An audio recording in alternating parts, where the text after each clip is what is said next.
Akkam jirtu maqaan koo Egeree Abamma Abba Fatuna Sookaleetoomaa Egeree Media subscribe godha. Nagaan Waaqayyoo isiniif haa ta'u akkam jirtu daawwattootaa fi hordoftoota Egeree Media guyyaa har'aa sagantaa addaa tokko qabannee dhufnee innis akkuma isin argaa jirtanii YouTube'n keenya subscriberota 100 guunnee nus kanuma saganteeffachuudhaanii isin galateeffachuudhaaf as dhufnee jirra. Anaaf Abbaa Egeree amma gara Abbaa Egereetti isin dabarsa. Galatoomii Egeree akkuma haati Egeree dubbatan egaa Egeree Media yeroo yartuu keessatti Waaqayyo nu gargaaree subscriberota 100 ol taane erga jalqabnee 100 fi lama olidha amma akka sa'aatii kanaatti. Kanaaf isin galateeffannaa carraa kana waan nu laattanii fi dhugaa dubbachuuf ta'e namootni miidiyaa kana irratti argamtanii subscriberii gootan hundumtuu guddaa galatoomaa isiniin jenna. Baay'ee isin galateeffannachuu barbaanna. Akkasumas egaa guyyaa har'aa haasaanuu waliin goonuu waa'eedhuma Egeree Media akkaataa inni ittiin jalqabee eessaatii akka ga'ee amma immoo eessa akka jiru haasaa tokko waliin goonaa. Daawwannaan keessan nu wajjin ta'u.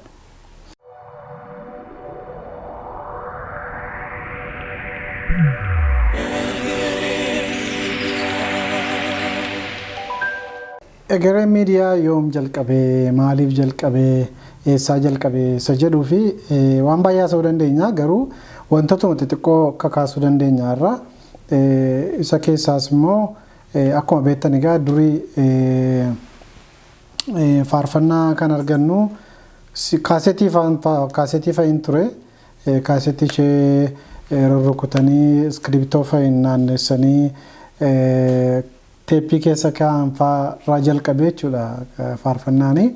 Isa dura immoo durna yaadadha wanta akka maanuwaalii akka ittiin naanneffamee dhaggeeffatamu fa'aa tokkotu ture. Akka kanattiin deemee as ga'e jechuudha faarfannaan.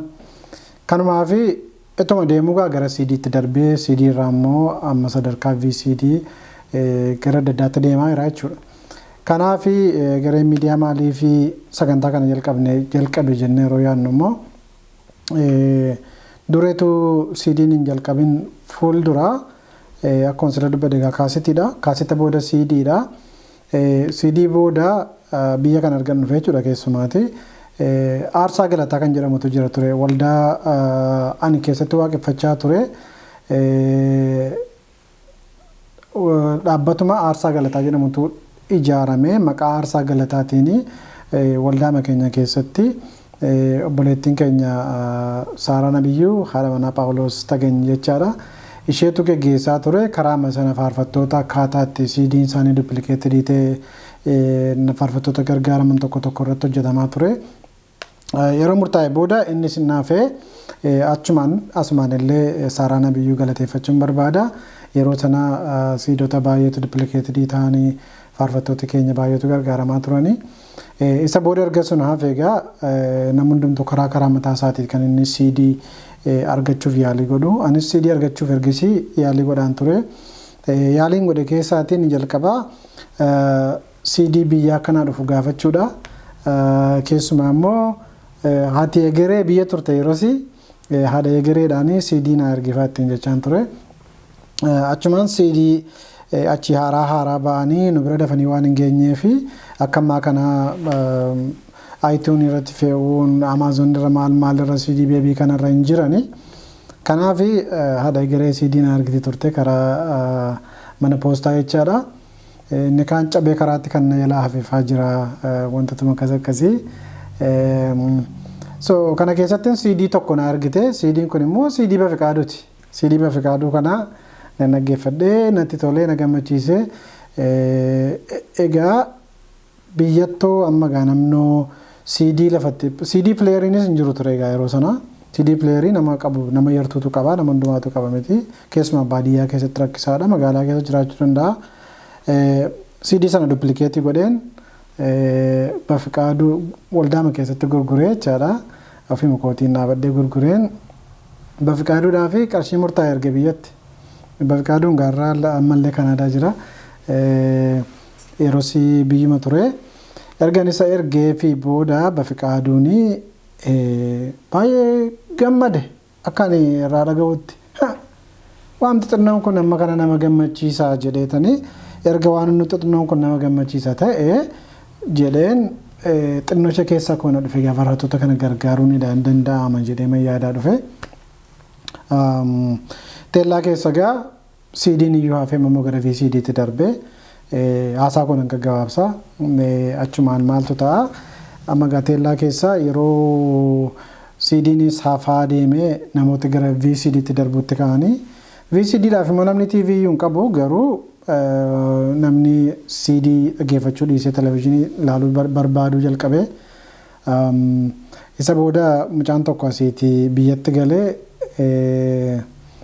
VCD hojjetatee dhufe jennaan yeroo sana gaa baay'ee ho'aa ture namni hundumtuu VCD hojjetaa YouTube irratti argina baay'ee majaa'ibsiifanna turre gaa isaan YouTube irratti VCD irratti baasaniiti YouTube baama jirutti ergatu isaanumatu gagadhiisa ture. Akkasiin atuma kun kanaan jirru okay nan gaafadhe akkam biyyatti haala akkamitiin hojjechiiftee den gaafadhe jennaan baay'ee horii baay'een itti baasee asii dhaqeeti Ameerikaatti dhaqee birrii baay'ee akka itti baasinatti hime. Amma warri faarfattooti biyya CD kana baasan immoo VCD kana baasan waa argatu maal godhuu kan jedhu tokkotu kakka'ee isa yeroo inni ka'u immoo akka isaan homaayyuu hin arganne natti hime. Isaanii beekamtii mataa isaanii malee waan tokko hin argatanii horii baay'eetti dadhabaniiti sababa namni kaaseta isaanii CD isaanis bitu hin jirreef tiraakii tokkitti VCD isaanii rakkatanii hojjetatu akka itti YouTube irra kaa'aman an jedhee yeroo sana gaa namni YouTube irra yeroo isaan hojjetanii itti arganii YouTube irra kaa'uudha malee namni isaan gargaaruu jedhus yaada kanaa namni qabu tokko iyyuu hin jiru. Isarratti okay erga akka kana ta'e jedheen ijoollee biyyaa quunname ijoollee biyyaa quunnameen haala ittiin gargaaruu dandeenyu tokko kaaseef jecha kana fakkaata. Achumaan itti dabalee wanta jechuu barbaadu haala inni kaaseef keessaatii yaadni keenya inni guddaa inni nuun qabannee kaane waa'ee YouTube ijoollee faarfattoota gargaaruudha. Faarfattoota nuun hin gargaarra jennesi faarfattootatu kennaa qabaneetu mul'ata qabanii garuu qabeenyaadhaan amma xinnoo CD baafachuun isaan rakkisaa ta'e namoota akkasii mul'isuudha Egeree Media irratti.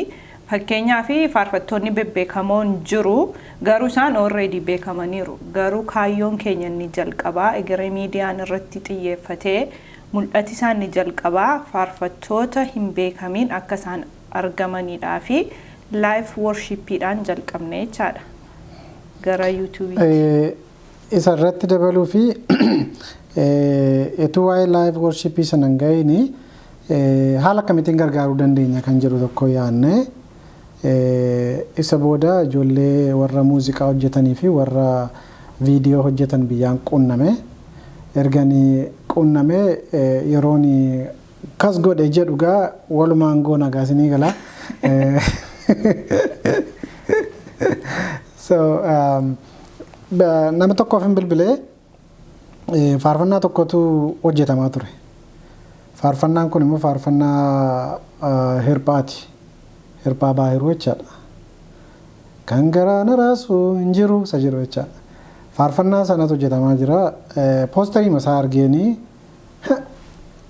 amma gurbaan kuni warri kaan isa dura hundumtuu akkasumatti gadhiisaniiti faarfannaa isaanii asuma erguu namoota YouTube irra godhaa fi akkasumatti namootni ittiin subscriberii funaannatu malee namni isaan gargaaru tokko iyyuu hin jiru. Hirphaa kana amma murtaa'e gargaaruun qabaa jedheen nama tokko quunname. Nama VCD sana hojjetaa fi jiruun quunname. Yeroo quunnamu hirphaa kana nan gargaara amma murtaa'e gargaareen chaanalii YouTube chaanalii koorrattiin gadhiisisnaa kan jedhu yaada kaasee fi yeroo sana gaa chaanalii dhuunfaan akka Egeree Media faa kuni intro faan qabnu turre intro amma fakkeenyaaf introon kan jiru yoo fakkeenyaaf Qumbii Pictures kan jedhu faa jira intro mataa isaanii qabu isumatti godhanii faarfattootaaf kennu isa fuulduratti dabaluun garuu hin jiru ture. Jennaan faarfataa nama mucaama faarfannaa kana hojjechaa jiru kan galaana raasuu sana hojjechaa jiru irratti taaseen intro Egeree Media irratti goona.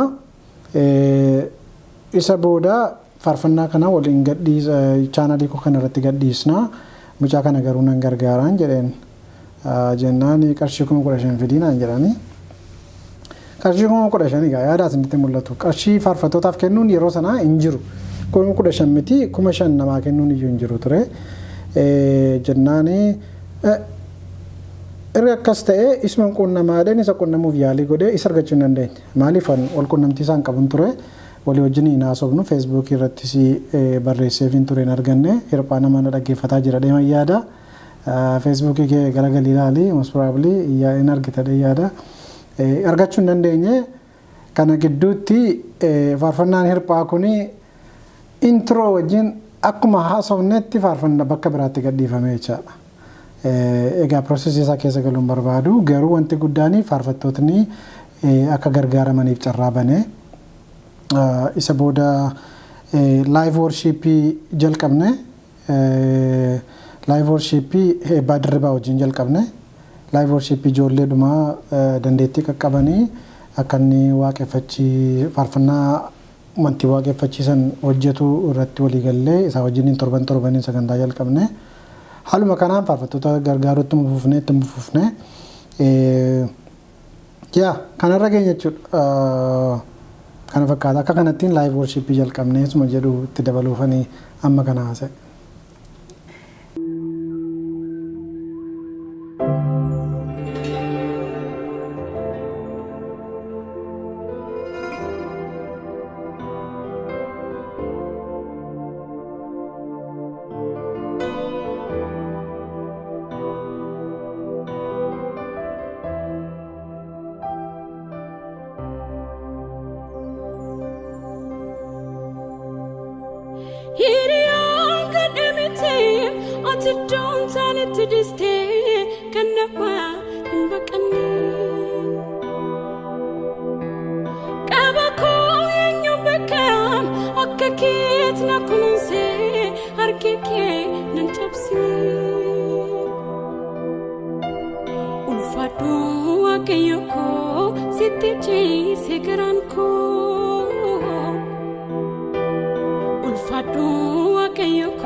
Egaa live worshipii haaluma kanaan eegallee dursallee kan inni galateeffachuu barbaannu Mo'aa TVdha. Mo'aa TVn illee akkasuma live worshipii jalqabanii turanii isaan gidduutti dhaabanii jennaan haalli isaa baay'ee ijoolleen baay'ee mul'ata qaban achirratti argine live worshipii kan faarfannaa nama waaqeffachiisan adda addaa walitti aansanidha.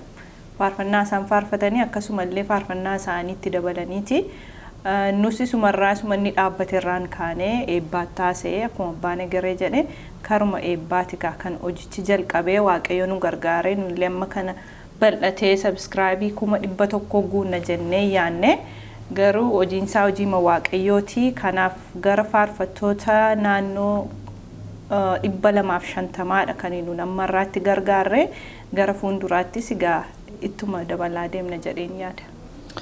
Live worshipii anillee Mo'aa TV galateeffachuun barbaada. Maaliif faarfattoota hedduudha karaa Mo'aa TV namootni achi as ba'anii namootni duriin nu hin beekne karaa Mo'aa TV waan baay'ee hojjetanii faarfannaa isaanii baay'eetti gammanne baay'eetti eebbifamne isa booda immoo isaaniyyuu CD mataa isaanii baafatanii akka addaatti ittiin eebbisaa turanii. Kanaaf galatoomaa isiniin jedha Mo'aa TV waa'ee sagantaa sanaatii fi achumaan live worshipii sanarraa gara faarfattoota sponsorii gochuu moor amaleeffatamaa deeme. Egaa waan hundumaa caalaa kana waaqayyoon galateeffadhu. Haaluma addaan yoo ta'u xiqqisa fakkaatu wal morkiisa fakkaatu malee garuu kaayyoon keenya inni jalqaban hin barbaanne faarfattootni gargaaramanidha. Faarfattootni yeroo ammaa kana gargaaramaa jiru. Egaa nuyi akkuma sila haati Egeree dubbatte egaa namoota harka qalleeyyii irratti fokkasii goone namootni dhugumaa tokkoffaa faarfannaa sana Egeree Media irratti argitanii faarfannaa isin utaalchisu ta'uu dhiisuu danda'a. Faarfannaa akka yaaddanii namoota bebbeekamoo ta'uu dhiisuu danda'a. Garuu faarfattootni kun hin faarfatani. Faarfachuu isaaniitu gaadha dheeda manaan. Maaliif hin sirbanii hin faarfatanii kanaaf isaan gargaaruun keenya immoo amma akkuma Egeree dubbatte 200 nama 250 ol gargaarree nama 250 keessatti birrii baay'ee gargaare jechuu miti. Birrii nu gargaarres baay'ee isaanii gargaara jechuutu hin taane 1,000, 2,000, 5,000, 10,000 amma birrii hedduutti kan gargaarres hin jiru. Garuu amma murtaa'ee garaan isaanii itti gammadeedhuma faarfannaa isaanii gara keenyatti arganii akka inni karaa miidiyaa kana paablishdi ta'uu godhaa jiru. Kanaaf faarfattoota keenya guddaan isin galateeffadha.